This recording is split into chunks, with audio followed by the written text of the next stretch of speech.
Pag-uusapan natin ngayon mga boss ay tungkol doon sa tinatawag na extended family. Ano ba yan? At ano ba ang mga disadvantage na maging dulot? Una-una, extended family, ito yung pagsama-sama ng bawat kasapi ng pamilya, immediate family, doon sa isang bubong o isang bahay. Ang mga disadvantage niyan, unang-una, lack of privacy. Siyempre, marami kayo, wala talagang privacy sa buhay. Pangalawa, potential for conflict. Kung maraming tao sa isang bubong, di talaga maiwasan na magkakaroon ng sigalot o conflict, hindi magkakasundo. Number 3, dependency. Yung tinatawag na magre-rely na lang ang bawat isa sa isa't isa. Yun bang sa Bisaya, magsalig kung kinsay mo trabaho. Pang-apat, uneven parenting style. Ibig sabihin, hindi na kayang i-manage ang bawat membro ng pamilya. Hindi na makayang i-guide kasi sa sobrang dami.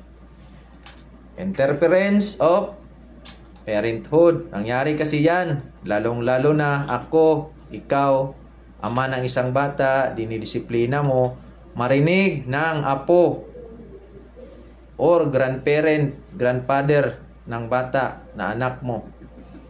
Mag-intervene yan sila, magsali-sali yan sila sa usapan. Kaya ang nangyari, lumaki ang ulo ng bata, yung anak mo, hindi na maniwala kasi may kumakampi sa kanila. Yan ang papel ng mga lolo at lola. Talagang kakampiyan kanilang mga apo. Financial strain, automatic, marami kayo sa isang bubong. Hindi magkasya o mahirap pagkasyahin yung pera, yung budget kasi marami kayong nasa isang bubong na sama-samang kumakain, sama-samang nabubuhay.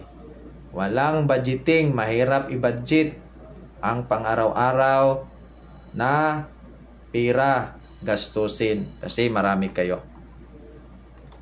Diba? Napakasaklap na kahit may pamilya na, nakitira pa rin sa isang bubong kasama ang mga magulang, mga kapatid, mga kamag-anak. Yon ang disadvantage. Ito kasi yung kalimitan nating kinagisnan.